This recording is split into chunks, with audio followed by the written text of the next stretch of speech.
Big boss ನ ವಿಶ್ವ ಮಟ್ಟದಲ್ಲಿ ಮಿಂಚಿಸೋ ತಾಕತ್ ನನಗಿದೆ ಅಂತ ಡಾಗ್ ಸತೀಶ್ ಹೇಳಿದ್ದಾರೆ.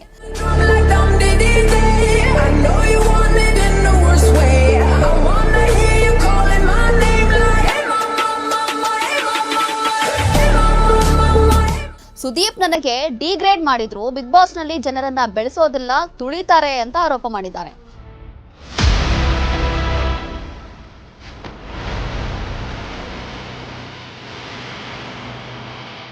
ಕಿಚ್ಚನಿಗೆ ಡಾಗ್ ಸತೀಶ್ ಚಾಲೆಂಜ್ ಹಾಕಿದ್ದೇನು ಹಾಗಾದ್ರೆ?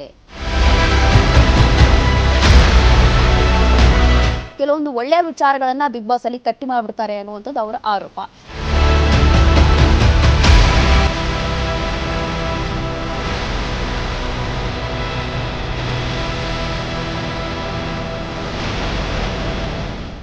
ನೋಡಿ, ಇನ್ನು ಪ್ರೋಮೋ ವಿಚಾರ ಬಂದಾಗ ನಾನು ಮತ್ತೆ ನನ್ನ ಮಗ ಹುಸಾನಯ್ಯ ಪ್ರೋಮೋ ಕೂಡ ಶೂಟ್ ಮಾಡಿಸಿದ್ವಿ. ಅದರಲ್ಲೂ ಕೂಡ ಆ ಒಂದು ಪ್ರೋಮೋನ ಬಿಗ್ ಬಾಸ್ ಎಂಟ್ರಿ ಟೈಮಲ್ಲಿ ಹಾಕ್ತಾರೆ ಅಂತ ಹೇಳ್ತಾ ಇದ್ರು. ಆದ್ರೆ ಆ ಪ್ರೋಮೋ ಕೂಡ ಕಟ್ ಮಾಡಿದ್ದಾರೆ.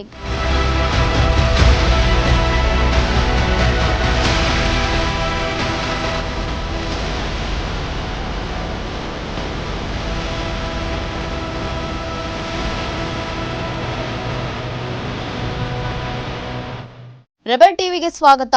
ನಾನು ರೋಶ್ನಿ. ನೋಡಿ, ಬಿಗ್ ಬಾಸ್ ಕನ್ನಡ ಸೀಸನ್ 12ರ ಸ್ಪರ್ಧಿ ಆಗಿದ್ರು ಡಾಗ್ ಸತೀಶ್ ಅವರು. ಇವಾಗ ನಾವು ಬಿಗ್ ಬಾಸ್ ಕನ್ನಡ ನೋಡ್ತಾ ಇದ್ದೀವಿ. ಪ್ರತಿದಿನವೂ ಕೂಡ ಅತಿ ಹೆಚ್ಚಾಗಿ ಎಂಟರ್ಟೈನ್ಮೆಂಟ್ ಸಿಗ್ತಾ ಇದೆ. ಒಳ್ಳೆಯ ಆಟ ಆಡ್ತಿದ್ದಾರೆ ಎಲ್ಲರೂ ಕೂಡ. ಇವಾಗ ಸ್ವಲ್ಪ ಎಂಟರ್ಟೈನ್ಮೆಂಟ್ ಜಾಸ್ತಿ ಆಗ್ತಾ ಇದೆ. ಏನು ಅಂತಂದ್ರೆ ಬಿಗ್ ಬಾಸ್ ಮನೆಯಲ್ಲಿ ಬೇರೆ ಬೇರೆ ಟಾಸ್ಕ್ಗಳು ಇರ್ಬೋದು ಅಥವಾ ಬೇರೆ ಬೇರೆ ವಿಚಾರಗಳು ಇರ್ಬೋದು. ಇವಾಗ ಒಂದು ಕಾಲೇಜ್ ಕ್ಯಾಂಪ್ ಅನ್ನುವಂಥ ಒಂದು ಟಾಸ್ಕ್ ಅನ್ನ ಕೊಟ್ಟಿದ್ದಾರೆ. ಈ ವಾರ ಎಲ್ಲವೂ ಕೂಡ ಆ ಮನೆ ಬಿಗ್ ಬಾಸ್ ಮನೆ ಅದೇ ರೀತಿ ಇರಲಿದೆ.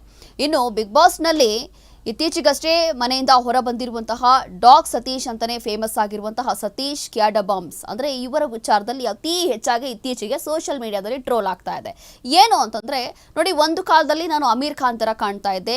ಆವಾಗ ನನಗೆ 108 ಹೆಣ್ಣುಗಳು 108 ಸಂಬಂಧಗಳು ಬರ್ತಾ ಇತ್ತು. ಅದೇನೇ ಇರಲಿ, ಎಷ್ಟು ಜನ ನನಗೆ ಫ್ಯಾನ್ ಫಾಲೋವರ್ಸ್ ಇತ್ತು, ಯಾವ ಮಟ್ಟಕ್ಕೆ ಇತ್ತು ಅಂತಂದ್ರೆ ನಾನು ಒಬ್ಬ ದೊಡ್ಡ ಸೆಲೆಬ್ರಿಟಿ ಆಗಿ ಜನ ನನ್ನ ಕಾಣ್ತಾ ಇದ್ರು ಅನ್ನೋಂಥದ್ದು ಇವರು ಹೇಳ್ತಾ ಇದ್ರು. ಹಾಗಾಗಿ ಇದೇ ಒಂದು ವಿಡಿಯೋಸ್ಗಳನ್ನ, ಇದೇ ಒಂದು ಹೇಳಿಕೆಗಳನ್ನ ಸೋಷಿಯಲ್ ಮೀಡಿಯಾದಲ್ಲೂ ಒಂದು ಕಡೆ ಟ್ರೋಲ್ ಮಾಡ್ತಿದ್ದಾರೆ. ಆದ್ರೂ ಕೂಡ ಡಾಗ್ ಸತೀಶ್ ಅವರು ಸದ್ಯಕ್ಕೆ ಯಾವುದೂ ಕೂಡ ತಲೆ ಕೆಡಿಸ್ಕೋತಾ ಇಲ್ಲ. ಅದೇನೇ ಇರಲಿ, ನೆಗೆಟಿವ್ ಆರ್ ಪಾಸಿಟಿವ್ ಆಗಿರಲಿ, ಎಲ್ಲವೂ ಕೂಡ ಆಗೋದೇ ಒಳ್ಳೆದಕ್ಕೆ ಅನ್ನುವಂಥದ್ದು ಡಾಗ್ ಸತೀಶ್ ಅವರ ಅಭಿಪ್ರಾಯ ಆಗಿರುತ್ತೆ. ಹಾಗಾಗಿ ಇನ್ನು ಬಿಗ್ ಬಾಸ್ ಮನೆಯಲ್ಲಿ ಇರುವಂತಹ ಸಂದರ್ಭದಲ್ಲಿ ನಿಜವಾಗ್ಲೂ ಕೂಡ ಈ ಬಾರಿ ಡಾಗ್ ಸತೀಶ್ ಅವರು ಕೂಡ ಬಿಗ್ ಬಾಸ್ ಮನೆಗೆ ಬರ್ತಾರೆ ಅನ್ನುವಂಥದ್ದು ಯಾರಿಗೂ ಕೂಡ ಗೊತ್ತಿರಲಿಲ್ಲ. ಅನ್ಎಕ್ಸೆಪ್ಟೆಡ್ ಆಗಿ ಅವರು ಬರ್ತಾರೆ. ಬಂದ ನಂತರ ಸ್ವಲ್ಪ ಒಳ್ಳೆ ಆಟ ಆಡ್ತಾರೆ. ತದನಂತರ ಅವ್ರಿಗೆ ಅದೆಲ್ಲ ಅವರು ಹಿಂದೇಟಾದ್ರೂ ಗೊತ್ತಿಲ್ಲ, ದಿಢೀರಾಗಿ ಮನೆಯಿಂದ ಈಚೆ ಬಂದ್ಬಿಡ್ತಾರೆ. ಆದರೆ ಮನೆಯಿಂದ ಬಂದ ನಂತರ ಒಂದಷ್ಟು ಅನುಭವಗಳನ್ನು ಅವರು ಹೇಳಿಕೊಂಡಿದ್ದಾರೆ. ಅಂದರೆ ಏನಾಯಿತು, ಹೇಗಾಯಿತು, ಅಥವಾ ಬಿಗ್ ಬಾಸ್ ರಿಯಾಲಿಟಿ ಏನು, ಅಥವಾ ಕಿಚ್ಚ ಸುದೀಪ್ ಅವ್ರ ಜೊತೆ ಹೇಗೆ ನಡೆದುಕೊಂಡಿದ್ರು, ಬಿಗ್ ಬಾಸ್ ಅಲ್ಲಿ ನಿಜವಾಗ್ಲೂ ಕೂಡ ಬೆಳಿಬಹುದಾ ಅಥವಾ ಅಲ್ಲಿ ಜನರನ್ನ ತುಳಿಯಕ್ಕೆ ನೋಡ್ತಾರಾ, ಈ ಹಿಂದೆಯೂ ಕೂಡ ಒಂದಷ್ಟು ಕಂಟೆಸ್ಟೆಂಟ್ಸ್ಗಳು ಅಂದರೆ ಮನೆಯಿಂದ ಹೊರಗೆ ಬಂದಿರುವಂತಹ ಸ್ಪರ್ಧಿಗಳು ಆರೋಪಗಳನ್ನು ಮಾಡಿದ್ದಾರೆ. ಏನು ಅಂತಂದರೆ ಅಲ್ಲಿ ನಾವೇನು ಹೇಳ್ತೀವಿ ಅಥವಾ ನಾವೇನು ಆಟ ಆಡಿರ್ತೀವಿ ಅಥವಾ ಪ್ರೋಮೋ ಇರ್ಬೋದು, ಏನೇ ಇರ್ಬೋದು, ನಾವಲ್ಲಿ ಚೆನ್ನಾಗಿ ಏನು ಮಾಡಿರ್ತೀವಿ, ಚೆನ್ನಾಗಿ ಏನು ಆಟ ಆಡಿರ್ತೀವೋ ಅದನ್ನೇ ಇವರು ಕಟ್ ಮಾಡಿಬಿಡ್ತಾರೆ, ತೋರಿಸೋದಿಲ್ಲ, ಜನಗಳಿಗೆ ಅದು ರೀಚೇ ಆಗಲ್ಲ ನಾವೇನು ಮಾಡ್ತಾ ಇದ್ದೀವಿ ಅನ್ನುವಂಥ ಆರೋಪಗಳು ಈ ಹಿಂದೆಯೂ ಕೂಡ ಸಾಕಷ್ಟು ಸ್ಪರ್ಧಿಗಳು ಮಾಡಿದ್ದಾರೆ.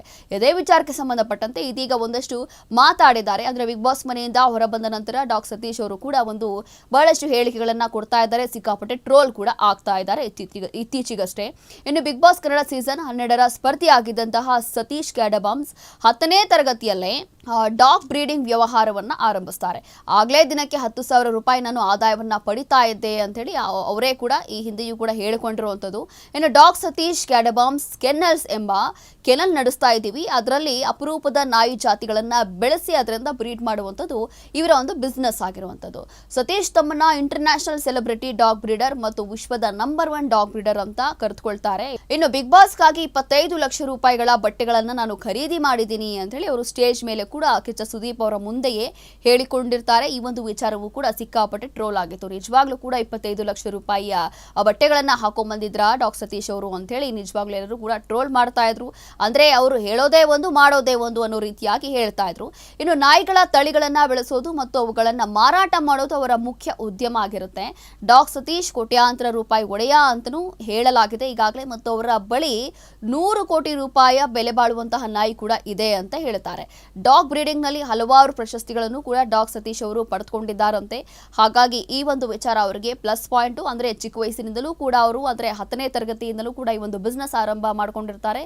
ಇದೇ ಒಂದು ಬಿಸ್ನೆಸ್ ಇಂದ ಅವರು ಸೆಲೆಬ್ರಿಟಿ ಡಾಗ್ ಬ್ರೀಡರ್ ಆಗಿ ಹೊರಹೊಮ್ಮುತ್ತಾರೆ. ಇನ್ನು 100 ಕೋಟಿ ಮೌಲ್ಯದ ನಾಯಿಗಳಿಂದ ಫೇಮಸ್ ಆಗಿರುವಂತಹ ಡಾಗ್ ಸತೀಶ್ ಅವರು ಬಿಗ್ ಬಾಸ್ ಮನೆಯಲ್ಲಿ ತಮಗಾಗಿರುವಂತಹ ಕಹಿ ಅನುಭವಗಳನ್ನ ಹಂಚಿಕೊಂಡಿದ್ದಾರೆ.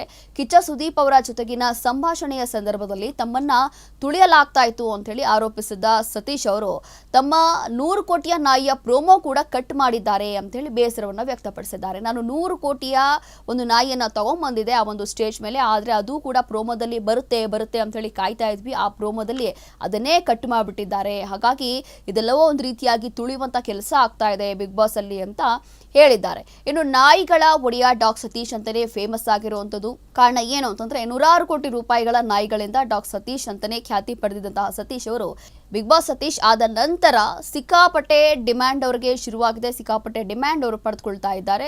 ಕಾರಣ ಇದಕ್ಕೆ ಸೋಷಿಯಲ್ ಮೀಡಿಯಾ ಅಂತಾನೆ ಹೇಳ್ಬೋದು.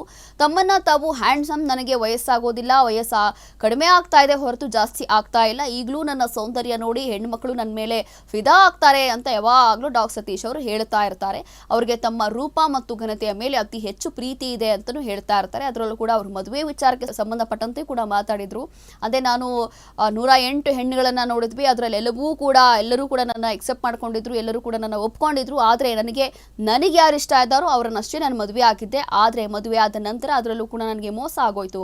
ಅಂದರೆ ನಾನು ಹೇಗೆ ಅಂದ್ಕೊಂಡಿದ್ದು ಆ ರೀತಿ ನನ್ನ ಜೀವನ ಸಾಗಲಿಲ್ಲ. ಹಾಗಾಗಿ ಈಗ ಆ ಒಂದು ಮದುವೆಯ ಅಥವಾ ಡೈವೋರ್ಸ್ ಕೇಸ್ ಏನಿದೆ ಈಗಲೂ ಕೂಡ ಕೋರ್ಟಲ್ಲೇ ನಡೀತಾ ಇದೆ. ಈಗಲೂ ಕೂಡ ಅದು ಅಂತ್ಯ ಆಗಿಲ್ಲ. ಹಾಗಾಗಿ ಸದ್ಯ ಅದ್ರ ಬಗ್ಗೆ ಜಾಸ್ತಿ ಮಾತಾಡೋದಿಲ್ಲ. ಅದು ಏನೇ ಇರಲಿ, ನನ್ನ ಮಗನಿಗೋಸ್ಕರ ನಾನು ಬೇರೆ ಮದುವೆನೂ ಆಗಲಿಲ್ಲ ಅಂತ ಈಗಾಗಲೇ ಅವರು ಹೇಳಿರುವಂಥ ವಿಚಾರ. ಇನ್ನು ಬಿಗ್ ಬಾಸ್ ವಿಚಾರಕ್ಕೆ ಬಂದರೆ ಕಹಿ ಅನುಭವ ಏನಾಗಿದೆ ಇವರಿಗೆ. ಇದೀಗ ಬಿಗ್ ಬಾಸ್ನಲ್ಲಿ ತಮಗಾಗಿರುವಂತಹ ಒಂದು ಕಹಿ ಘಟನೆಯನ್ನ ಡಾಗ್ ಸತೀಶ್ ಅವರು ಹೇಳ್ಕೊಂಡಿದ್ದಾರೆ. ವರ್ಲ್ಡ್ ನ್ಯೂಸ್ ಮಾಡ್ತಾ ಇದ್ದೆ ಅನ್ನೋರು 3ನೇ ವಾರಕ್ಕೆ ಹೊರಗೆ ಹೋಗ್ತಾ ಇದ್ದೀರಿ ಅಂತ ಹೇಳಿ ಕಂಡಮ್ ರೀತಿಯಲ್ಲಿ, ಅಂದ್ರೆ ಡಿಗ್ರೇಡ್ ಮಾಡುವಂತಹ ರೀತಿಯಲ್ಲಿ ಸುದೀಪ್ ಅವರು ನನಗೆ ಹೇಳಿದ್ರು.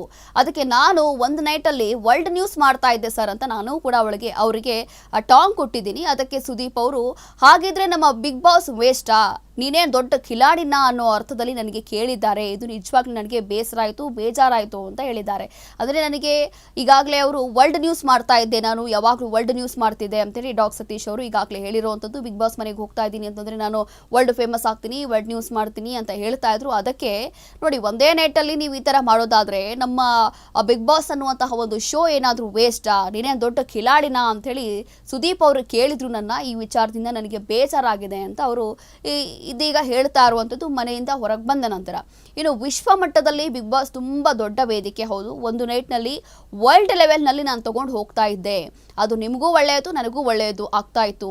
ಅಂದರೆ ಆ ಒಂದು ವಿಚಾರದಲ್ಲಿ ಆದರೆ ಇಲ್ಲಿ ತುಳಿತಾ ಇದ್ದಾರೆ, ಬೆಳೆಸಲು ಬಿಡೋದಿಲ್ಲ ಅಂಥೇಳಿ ಸುದೀಪ್ ಅವರಿಗೆ ನಾನೇ ಹೇಳಿದೆ ಅಂತ ಹೇಳ್ತಾ ಇದ್ದಾರೆ. ಅಂದರೆ ನೋಡಿ, ಸುದೀಪ್ ಅವ್ರಿಗೆ ನೇರ ಅವರೇ ಹೇಳಿದಾರಂತ. ಏನು ಅಂತಂದರೆ ನೋಡಿ, ಇಲ್ಲಿ ಬೆಳೆಯುವಂಥ ವಿಚಾರ ಬಂದರೆ ಬಿಗ್ ಬಾಸ್ನಲ್ಲಿ ಬೇಕಂತ ಇಲ್ಲಿ ತುಳಿತಾ ಇದ್ದಾರೆ, ಬೆಳೆಸ್ತಾ ಇಲ್ಲ, ಬೆಳೆಯೋರಿಗೂ ಬಿಡ್ತಾ ಇಲ್ಲ ಅಂತ ಅವರು ಹೇಳಿರುವಂಥದ್ದು. ಹಾಗಾಗಿ ಸುದೀಪ್ ಅವ್ರಿಗೂ ಕೂಡ ಈ ಒಂದು ವಿಚಾರ ನಾನು ಆ ಒಂದು ಸಂದರ್ಭದಲ್ಲೇ ಟಾಂಗ್ ಕೊಟ್ಟಿದ್ದೀನಿ ಅಂತ ಹೇಳಿದ್ದಾರೆ. ಬಿಗ್ ಬಾಸ್ ಒಂದು ದೊಡ್ಡ ವೇದಿಕೆ, ಹೌದು. ನಂಬರ್ 1 ರಿಯಾಲಿಟಿ ಶೋ ಯಾವುದು, ಇಡೀ ಇಂಡಿಯಾದಲ್ಲೇ ನಂಬರ್ 1 ರಿಯಾಲಿಟಿ ಶೋ ಯಾವುದು ಅಂತಂದರೆ ಬಿಗ್ ಬಾಸ್ ಅಂತ ಹೇಳ್ಬೋದು. ಅದು ಹಿಂದಿ ಇರಲಿ, ಕನ್ನಡ ಇರಲಿ, ಇಂಗ್ಲೀಷ್ ಇರಲಿ, ಅಥವಾ ಯಾವುದೇ ಒಂದು ಭಾಷೆಯನ್ನು ತಗೊಳ್ಳಿ, ಯಾವುದೇ ಒಂದು ಭಾಷೆ ತಗೊಂಡ್ರು ಕೂಡ ಬಿಗ್ ಬಾಸ್ ಶೋ ಅಥವಾ ಬಿಗ್ ಬಾಸ್ ಅನ್ನೋದು ಒಂದು ನಿಜವಾಗ್ಲೂ ದೊಡ್ಡ ವೇದಿಕೆ. ಅಲ್ಲಿ ಹೋಗಿ ಒಂದು ಸಲ ಬಂದರೆ ಅಲ್ಲೇನೋ ಲೈಫ್ ಚೇಂಜ್ ಆಗುತ್ತೆ, ಒಂದು ಟರ್ನಿಂಗ್ ಪಾಯಿಂಟು ಅಥವಾ ಟೋಟಲ್ ಆಗಿ ಲೈಫ್ ಸ್ಟೈಲ್ ಎಲ್ಲವೂ ಚೇಂಜ್ ಆಗುತ್ತೆ ಅಂತ ಎಲ್ಲರೂ ಹೇಳ್ತಾರೆ. ಹಾಗಾಗಿ ಏನೋ ಒಂದು ಒಳ್ಳೇದು ಮಾಡೋಣ, ಅವ್ರಿಗೂ ಒಳ್ಳೇದಾಗುತ್ತೆ, ನನಗೂ ಒಳ್ಳೇದಾಗುತ್ತೆ ಅಂತ ಹೇಳಿ ನಾನು ಮುಂದಾಗಿದ್ದೆ. ಆದರೆ ಇಲ್ಲಿ ಬೆಳೆಯೋದಕ್ಕೆ ತುಂಬ ಕಷ್ಟ ಇದೆ ಅಂತ ಅವ್ರು ಹೇಳಿದ್ದಾರೆ. ಇನ್ನು ಚಾಲೆಂಜ್ ಮಾಡಿದ್ದಾರೆ. ಈಗ ಇಷ್ಟೆಲ್ಲ ಆದ ನಂತರ ಇದೀಗ ಒಂದು ಚಾಲೆಂಜ್ ಮಾಡಿದ್ದಾರೆ. ಏನು ಅಂತಂದರೆ, ಇದಕ್ಕೆ ಚಾಲೆಂಜಿಂಗ್ ಆಗಿ ನವೆಂಬರ್ 5ನೇ ತಾರೀಕು ಒಂದು ದೊಡ್ಡ ವೇದಿಕೆಯಲ್ಲಿ CM ಹಾಗೂ DCM ಮುಂದೆನೇ ಒಂದು ನಾನು ಲಾಂಚ್ ಮಾಡ್ತಾ ಇದ್ದೀನಿ, ಅಲ್ಲಿಯೇ ಹೇಳ್ತೀನಿ ಅಂತೇಳಿ ಇದೀಗ ಸತೀಶ್ ಅವರು ಹೇಳಿದಾರಂತೆ. ಅಂದರೆ ಇಷ್ಟೆಲ್ಲ ಆದ ನಂತರ ನನ್ನ ವ್ಯಾಲ್ಯೂ ಅಂದರೆ ನಮ್ಮ ಬಿಗ್ ಬಾಸ್ ಶೋನೇ ಏನಾದರೂ ವೇಸ್ಟಾ, ನೀನೇ ದೊಡ್ಡ ಖಿಲಾಡಿನ ಅಂತೇಳಿ ಆ ಒಂದು ರೀತಿಯಲ್ಲಿ ಸುದೀಪ್ ಅವ್ರು ನನ್ನ ಹತ್ರ ಮಾತಾಡಿದರು. ಹಾಗಾಗಿ ಇದಕ್ಕೆ ನಾನು ಅವ್ರಿಗೆ ಚಾಲೆಂಜ್ ಮಾಡಿದ್ದೀನಿ, ನವೆಂಬರ್ 5ನೇ ತಾರೀಕು ವೇಟ್ ಮಾಡಿ ನೋಡಿ ಅಷ್ಟೇ, ಒಂದು ದೊಡ್ಡ ವೇದಿಕೆಯಲ್ಲಿ ನಾನು ನಿಂತ್ಕೊಳ್ತೀನಿ, CM DCM ಅವರ ಮುಂದೆನೇ ಏನೋ ಒಂದು ಲಾಂಚ್ ಮಾಡ್ತಾ ಇದ್ದೀನಿ ಅಂಥೇಳಿ ಹೇಳಿದ್ದಾರೆ. ಹಾಗಾಗಿ ನೋಡಬೇಕಾಗುತ್ತೆ ಅದೇನು ಇವ್ರು ಲಾಂಚ್ ಮಾಡ್ತಾರೋ, ಅದೇನು ಮಾಡ್ತಾರೋ ಗೊತ್ತಿಲ್ಲ. ನೋಡಬೇಕಾಗತ್ತೆ. ಇನ್ನು ಈ ಒಂದು ಪ್ರೋಮೋ ವಿಚಾರಕ್ಕೆ ಬಂದರೆ ಅಂದರೆ ಕೆಲವೊಂದು ಒಳ್ಳೆಯ ವಿಚಾರಗಳನ್ನು ಬಿಗ್ ಬಾಸ್ ಅಲ್ಲಿ ಕಟ್ ಮಾಡಿಬಿಡ್ತಾರೆ ಅನ್ನುವಂಥದ್ದು ಅವರ ಆರೋಪ. ಇದನ್ನ ಹೇಳಿದ್ದೀನಿ ನಾನು, ನನ್ನ ಮಾತನ್ನ ಕಟ್ ಮಾಡದೆ ಹಾಕಿದ್ದಾರೆ ನೋಡಿ. ಇನ್ನು ಪ್ರೋಮೋ ವಿಚಾರ ಅಥವಾ ನಾವು ಏನು ಒಳ್ಳೆದನ್ನ ಮಾಡಿದ್ದೀವಿ, ಒಳ್ಳೆ ಮಾತುಗಳನ್ನು ಆಡಿದ್ದೀವಿ, ಇದೆಲ್ಲವೂ ಕೂಡ ಬಿಗ್ ಬಾಸ್ ಪ್ರೋಮೋಗಳಲ್ಲಿ ಕಟ್ ಮಾಡಿಬಿಡ್ತಾರೆ ಅಂತ ಹೇಳಿ ಆರೋಪ ಮಾಡಿರುವಂಥದ್ದು. ಅಲ್ಲಿ ಇದನ್ನ ನಾನು ಹೇಳಿದ್ದೀನಿ, ನನ್ನ ಮಾತನ್ನ ಕಟ್ ಮಾಡಿ ಹಾಕಿದ್ದಾರೆ, ಇದೆಲ್ಲವೂ ಕೂಡ ನನಗೆ ಗೊತ್ತಾಗ್ತಾ ಇದೆ, ಆದರೆ ನನ್ನ ಮಾತನ್ನ ಕಟ್ ಮಾಡ್ತಾರೋ ಗೊತ್ತಿಲ್ಲ ಎಂದಿರುವಂತಹ ಸತೀಶ್ ಬಿಗ್ ಬಾಸ್ಗೆ ಎಂಟ್ರಿ ಕೊಡುವ ಸಮಯದಲ್ಲಿ ತೋರಿಸುವ ಪ್ರೋಮೋದಲ್ಲಿ ಮಹತ್ವದ ವಿಷಯವನ್ನೇ ನನಗೆ ಕಟ್ ಮಾಡಿದ್ದಾರೆ. ಹಾಗಾಗಿ ನಿಜವಾಗ್ಲೂ ಕೂಡ ಈ ಒಂದು ವಿಚಾರದಲ್ಲಿ ನನಗೆ ಬೇಜಾರಾಗಿದೆ. ಅಂದರೆ ಬಹುಶಃ ಆ ಒಂದು ನಾಯಿ ವಿಚಾರ ಇರ್ಬೋದು, ಒಂದು ಹೊಸ ನಾಯಿ, ಕೋಟಿ ಬೆಲೆ ಬಾಳುವಂಥ ನಾಯಿಯನ್ನು ಅವ್ರು ತೊಗೊಂಬಂದಿರ್ತಾರೆ ಪ್ರೋಮೋ ಸಂದರ್ಭದಲ್ಲಿ, ಅಂದರೆ ಬಿಗ್ ಬಾಸ್ಗೆ ಎಂಟ್ರಿ ಕೊಡುವಂಥ ಸಂದರ್ಭದಲ್ಲಿ. ಅದರಲ್ಲೂ ಕೂಡ ಆ ಒಂದು ವಿಚಾರವನ್ನು, ಆ ಒಂದು ಮಹತ್ವದ ವಿಷಯವನ್ನು ಇವರು ಕಟ್ ಮಾಡಿಬಿಟ್ಟಿದ್ದಾರೆ. ಈ ಒಂದು ವಿಚಾರ ನನಗೆ ನಿಜವಾಗ್ಲೂ ಬೇಸರ ತಂದಿದೆ ಅಂತ ಅವ್ರು ಹೇಳಿರುವಂಥದ್ದು. ಇನ್ನು ಆ ಒಂದು ಪ್ರೋಮೋನೇ ಹಾಕಲಿಲ್ಲ ಅಂತೆ ನೋಡಿ. ಇನ್ನು ಪ್ರೋಮೋ ವಿಚಾರ ಬಂದಾಗ ನಾನು ಮತ್ತು ನನ್ನ ಮಗ ಹೊಸ ನಾಯಿಯ ಪ್ರೋಮೋ ಕೂಡ ಶೂಟ್ ಮಾಡಿಸಿದ್ವಿ. ಅದರಲ್ಲೂ ಕೂಡ ಆ ಒಂದು ಪ್ರೋಮೋನ ಬಿಗ್ ಬಾಸ್ ಎಂಟ್ರಿ ಟೈಮಲ್ಲಿ ಹಾಕ್ತಾರೆ ಅಂತ ಹೇಳ್ತಾ ಇದ್ರು, ಆದರೆ ಆ ಪ್ರೋಮೋ ಕೂಡ ಕಟ್ ಮಾಡಿದ್ದಾರೆ. ಈಗಾಗಲೇ ನನ್ನ ಮಗ ಕೊರಿಯನ್ ಹೀರೋ ಥರ ಇದ್ದಾನೆ, ಕೊರಿಯನ್ಸ್ ಥರ ಕಾಣ್ತಾನೆ ಅಂತೇಳಿ ಯಾವಾಗಲೂ ಹೇಳ್ತಾ ಇದ್ದಂತಹ ಡಾಗ್ ಸತೀಶ್ ಅವರು ಇದರಲ್ಲಿ ಒಂದು ನಾಯಿಯನ್ನು ತೊಗೊಂಬಂದಿರ್ತೀವಿ, ಆ ಸಂದರ್ಭದಲ್ಲಿ ಪ್ರೋಮೋ ಕೂಡ ಇವರು ಕಟ್ ಮಾಡಿದ್ದಾರೆ. ಪೋಸ್ಟರ್ ಕೂಡ ರೆಡಿ ಮಾಡಿಸಿದ್ದೆ, ಪ್ರೋಮೋ ಶೂಟಲ್ಲಿ ಬರ್ತಾ ಇದ್ದಂತೆ ಬಿಗ್ ಬಾಸ್ನಲ್ಲಿ ಕಾಲು ಇಡ್ತಾ ಇದ್ದಂತೆ ನಾವು ನ್ಯೂಸ್ ಚಾನೆಲ್ಗಳಿಗೆ ಕಳಿಸ್ಬಿಡು ಅಂತೇಳಿ ನನ್ನ ಮಗನಿಗೂ ಕೂಡ ಹೇಳಿದ್ದೆ. ಜಗತ್ತಿನಾದ್ಯಂತ ಸುಮಾರು 300 ಚಾನೆಲ್ಸ್ಗಳು ನನಗೆ ಗೊತ್ತಿದ್ದಾರೆ, ಆ ಗ್ರೂಪ್ನಲ್ಲಿ ಶೇರ್ ಮಾಡು, 100 ಕೋಟಿಯ ನಾಯಿ ಅದಾಗಿತ್ತು, ಆದರೆ ಆ ಪ್ರೋಮೋದಲ್ಲಿ ಅದನ್ನು ತೋರಿಸಲೇ ಇಲ್ಲ ಅಂತೇಳಿ ಆರೋಪವನ್ನು ಸತೀಶ್ ಅವರು ಮಾಡ್ತಿದ್ದಾರೆ. ಅಂದರೆ ಏನೇ ಒಂದು ಒಳ್ಳೆ ವಿಚಾರ ಇರಲಿ ಅಥವಾ ನಾವು ತಂದಿರುವಂಥ ಕೋಟಿ ಬೆಲೆ ಬಾಳುವ ವಸ್ತುಗಳು ಅಥವಾ ನಾಯಿ ಏನೇ ಇರಲಿ, ಈ ಒಂದು ವಿಚಾರಕ್ಕೆ ಸಂಬಂಧಪಟ್ಟಂತೆ ಪ್ರೋಮೋಗಳಲ್ಲಿ ಅವರು ಹಾಕ್ತಾರೆ ಅಂತೇಳಿ ನಾವು ವೇಟ್ ಮಾಡ್ತಾ ಇದ್ವಿ, ಕಾಯ್ತಾ ಇದ್ವಿ. ಆದರೆ ಅದನ್ನೇ ಇವರು ಕಟ್ ಮಾಡಿಬಿಟ್ಟಿದ್ದಾರೆ. ಏನಾದರೂ ಕೇಳಿದ್ರೆ ಕಿಚ್ಚ ಸುದೀಪ್ ಅವರು ವ್ಯಂಗ್ಯ ಮಾಡೋ ಥರ ಅಥವಾ ಡಿಗ್ರೇಡ್ ಮಾಡೋ ಥರ ಮಾತಾಡಿದ್ದಾರೆ. ಹಾಗಾಗಿ ಒಂದು ಚಾಲೆಂಜ್ ಮಾಡ್ತಾ ಇದ್ದೀನಿ, ಮುಂದಿನ ದಿನಗಳಲ್ಲಿ ಸಿಎಂ ಮತ್ತು ಡಿ.ಸಿ.ಎಂ ಅವರ ಆ ಒಂದು ಮುಂದೆನೇ ಆ ಒಂದು ದೊಡ್ಡ ವೇದಿಕೆಯಲ್ಲಿ ಏನೋ ಒಂದು ಲಾಂಚ್ ಮಾಡ್ತಾ ಇದ್ದೀನಿ ಅಂತ ಹೇಳಿ ಇದೀಗ ಚಾಲೆಂಜ್ ಮಾಡಿದ್ದಾರೆ. ಹಾಗಾಗಿ ಈ ಒಂದು ಚಾಲೆಂಜ್ ಯಾವ ಮಟ್ಟಕ್ಕೆ ಹೋಗುತ್ತೆ, ಅಥವಾ ಕಿಚ್ಚ ಸುದೀಪ್ ಅವರು ಇದಕ್ಕೆ ಏನಾದರೂ ರಿಯಾಕ್ಟ್ ಮಾಡ್ತಾರಾ, ಅಥವಾ ಬೇರೆ ಕಂಟೆಸ್ಟೆಂಟ್ ಏನಾದರೂ ಇದಕ್ಕೆ ರಿಯಾಕ್ಟ್ ಮಾಡ್ತಾರಾ ಅಂತ ಹೇಳಿ ಕಾದು ನೋಡಬೇಕಾಗತ್ತೆ.